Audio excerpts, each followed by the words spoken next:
Hi and welcome back to my channel. My name is Delphine and today I wanted to talk with you about second-hand shopping, vintage shopping, all of that. More specifically online second-hand and vintage shopping. I've been doing that for years, many years, mostly using Vestiaire Collective and Vintage as platforms, but I know there are many other platforms out there. And the tips and tricks I'm gonna give you in this video are working on all kind of platforms, all kind of things. It's tips and tricks to try to get good prices for the articles, paying, well, a fair price for a second-hand piece, and also trying to avoid buying the wrong size or getting a fake or these kind of things. So I showed you, for example, recently in a video what were some of my latest Vestiaire Collective purchases, my scores, my pounds. For example, some Prada sweaters, some Celine skirts, some Repetto ballerinas, my favorite ballerinas of the universe.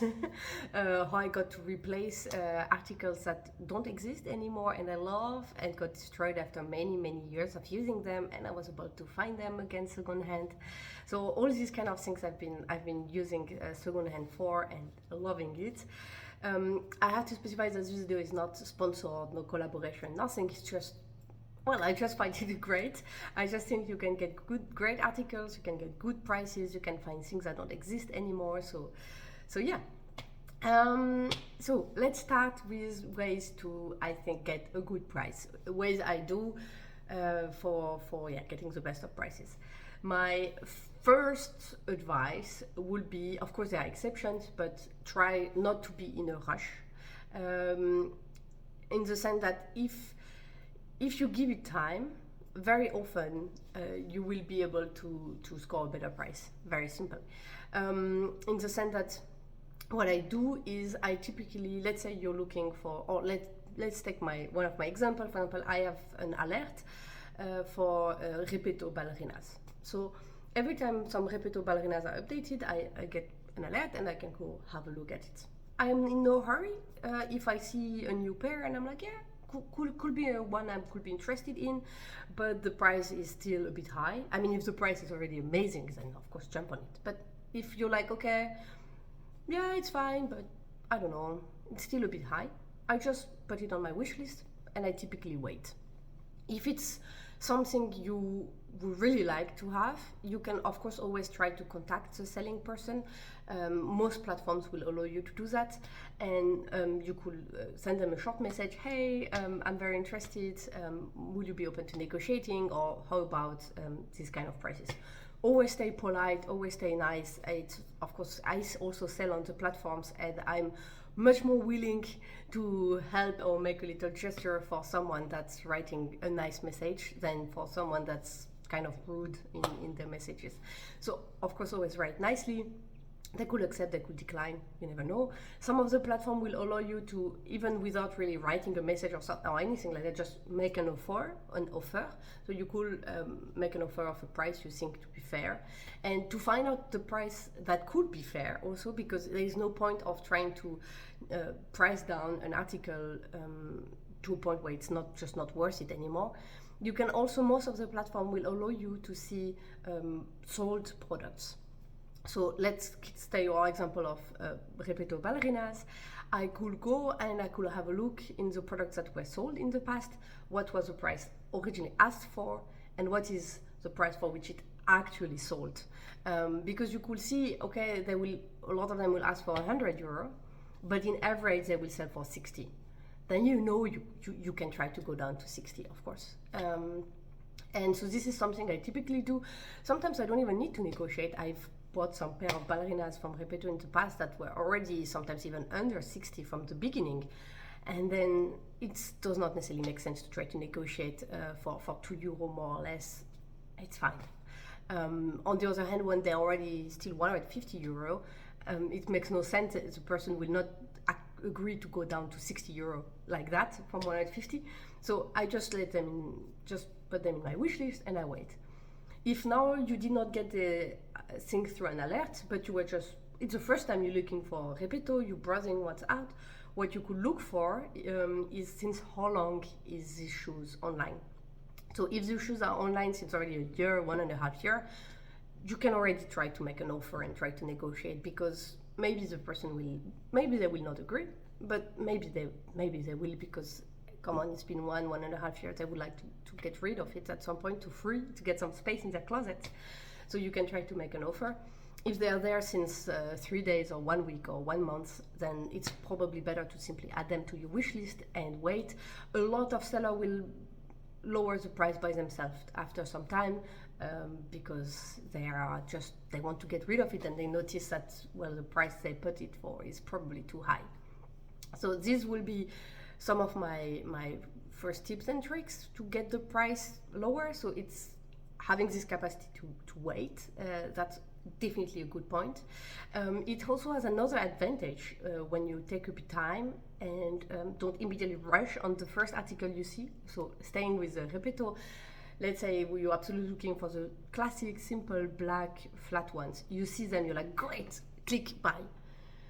This can also have a risk with regard with fakes. So Repetto is not a brand where you get so many fakes, but I follow other brands, and for example with Miu Miu, I saw a lot. With Jimmy Choo, I see some sometimes, and you will see it because if you keep scrolling down, for example, you will see maybe a few articles down, another article, almost the same price, same pictures, same location, and you will see it again and again and again, and sometimes there's maybe a slight variant in the picture, but it's kind of the same picture, and over weeks it's always the same pictures, there's sometimes slight difference in the prices, but kind of the same price range still, all from the same location, and this, it sounds fishy.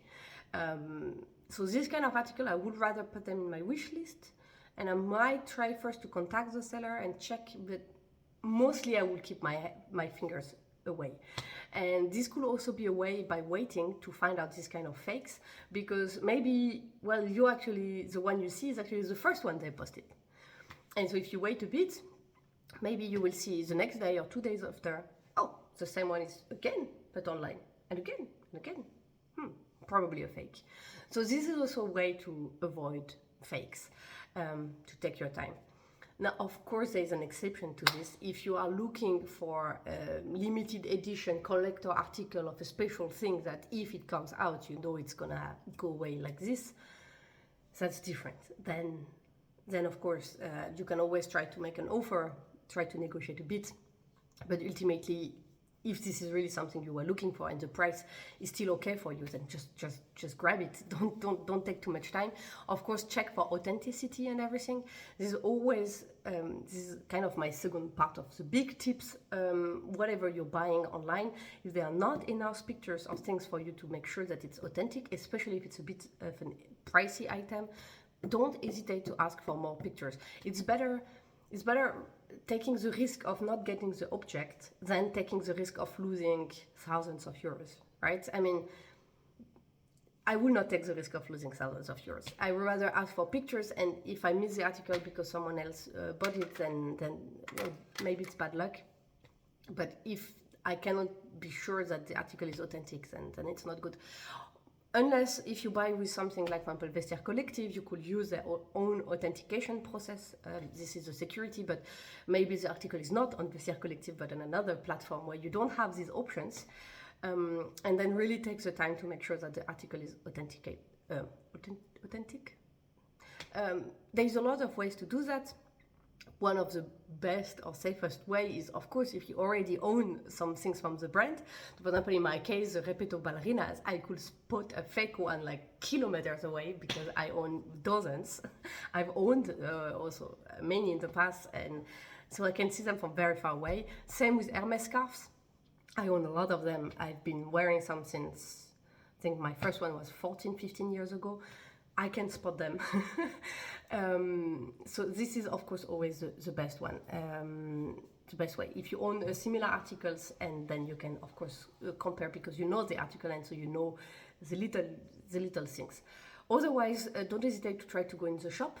Go in a shop, have a look how the thing looks. It's also a good way for you to find out if from the quality, from the fabric, it's indeed something you will like or you will be interested in. This works, for example, if you want to buy a bag or this kind of things, and then you want maybe another color that you could buy second hand. It does not work with everything. For example, with clothes, it can be that, well, you cannot go because the clothes is not in the shops anymore, so you cannot go check that. But you can always see with the label, with the way the things are compared to other similar articles. You can also, of course, Google. If you have friends who own similar articles, don't hesitate. And the thing with going to the shops is also a good option, in particular for shoes, for finding out your size.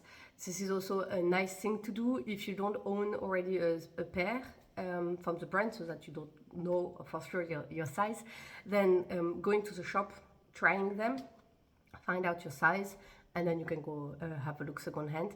I like often to still buy my first pair in the shop, real ones, because I also find sometimes it's good for shoes to wear them on the long term, you know, like sometimes you think, okay, it's the right size, but while wearing them, some shoes will give a bit more, some shoes won't. And so you can find out also how actually really comfortable are they on the long term. This being said, it also depends what you buy for a shoe. If you look more for anyway party shoe, evening shoe, not a shoe you're gonna wear every day, 8 hours a day, I think it matters a bit less, as long as you still get the right size. But in my case, for example, with Gianvito Rossi, which is one of my favorite everyday workwear pumps, which I can be wearing 10 plus hours in a day, it was important for me to be sure that they will fit. And I tried them. I bought my first pair in the shop, loved them, and I got many more. So it's the same Jimmy shoe. I think I got my first pairs in the shop, found out, okay, they suit my foot, they're comfortable for my feet, and now I have no problem buying more of them, and I know my size. If you hesitate, if you're a bit in between two sizes, I find that it's often better to go once half size bigger. A full size might be tricky, but half a size bigger, you can always put a little something inside, you know, this little how do they call it? These little soles inside, to make it a bit smaller. If you go one full size, it could be a bit trickier, but half a size bigger would be probably safer, because you can make so the things going a bit smaller, but you cannot make them go bigger. If they bought them too small, you don't have a lot of options. And trust me, I've tried, because I sometimes bought by mistake, even in shops, shoes a bit smaller, because I thought, yeah, they hold better my foot, to find out that it's actually too small, but find out like too late, when it's too late to send them back, when I've already worn them 2 or 3 days, and I realize, okay, the leather is not gonna give in a bit, it's gonna stay so tight, and it's gonna be hurtful. And I've tried a lot of tips and tricks I found online, all kind of possible things, warming it up, putting things inside, and so on and so on. It does not really help that much. I mean, I never found something that really helped. So you cannot make them bigger, but you can make them go smaller. And it's true also with some clothes. You can go to the tailor and you can get it adjusted to you if it's a bit bigger, but if it's too small, they cannot add extra fabric. So it's always better, I think, also to go a tiny bit bigger than a tiny bit smaller. Let me think. What did I wrote down some of my tips and tricks. Yeah, another tips also for negotiating that can be useful sometimes is to go against the season, in the sense that if you buy a swimsuit from Europe in winter, there is probably less people interested, there is probably less traffic going around, you might have more chances of getting a discount on it. Whereas when summer comes, people are going to start scrolling, people are going to start looking. It can be that the selling person is less willing to negotiate. So this is also something I sometimes do. I've bought a lot of ballerinas in winter, and I've bought boots in summer. But it's why not, you know? I mean, why not? Another tips I found when it comes to negotiating prices and so on is to check whether the items are sold by a private person or by a company. In some cases on the selling platforms, you can see, well, it's either the name of the person or it's clearly a logo and the name of a shop. This can also change a bit, because often shops, I find private person will be more willing to negotiate than shops. At least from my experience, maybe it depends also on the type of articles, because shops, well, they often have, their business, they have storage space, they can keep the things, they have a lot of articles often, so it's different. A private person, you might need the space, you might need the money, you just might want to get rid of these things that you cannot stand anymore. So it's a bit different. Whereas professionals, they won't potentially wait so long. The good point though with professional is often they will put more pictures, they will have a very detailed descriptions, which is very useful, and they will often be replying very fast and very good in the comment, especially if you ask for more pictures, more detailed measurements for clothes or things like that. Don't hesitate. So this is also a plus of a private person, but it's always interesting to see also who is selling. And if you find someone and you like the article, it's also sometimes interesting to go see which other articles they are selling. Sometimes people will be also open, also shops, professional or private, to negotiating prices if you buy several of the articles. And if you like the style of some of the articles, you might like the style of the person behind it, and so you might like some of the other articles they are selling. So this will be also one of my tips for buying secondhand. It happened that some people really have interesting things, and especially when it comes to shoes, then if you see the person is selling kind of your shoe size, you can have a look which other shoes they sell, because, well, you know, you have the same shoe size. So if you have the same shoe size and the same taste in shoes, then that could be a match made for heaven, and you could find a lot of nice articles.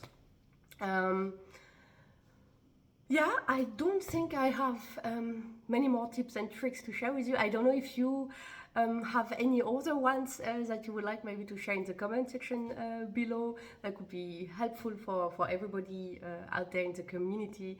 But yeah, I think my number one tip would still be, not if you can, because it's not such a super hot piece, just wait. I think that's the best. It's a good way to debug fake. It's a good way to negotiate price. It's also a good way to make sure you actually really want the article and are not doing some impulse buying. Because we know how it is, especially you're like, wow, those Prada shoes, and they're just $100. Normally it costs, I don't know, 800, 1,000 euro, wow. Yeah, but if you're never gonna wear them, still $100 thrown through the window. So it's also good to wait against impulse buying also. So generally speaking, these are my tips and tricks for second-hand buying, to try to, well, get good prices, avoid buying mistake articles that you're never gonna wear or not gonna fit you. And yeah, I hope you enjoyed this video. I hope it was useful to you. I thought about it after filming the other video with my Vestiaire collective purchases. I thought, well, maybe I should also share how I shop. Maybe it could be useful. And yeah, as I said, don't hesitate to share also your experiences in the comment section below. And I hope you've enjoyed this video. I will put another one here in case you have not seen it yet. And if you would like to see more videos from my channel, you can of course subscribe and join us by clicking there. And I will see you in the next video. Have a lovely day. Bye guys.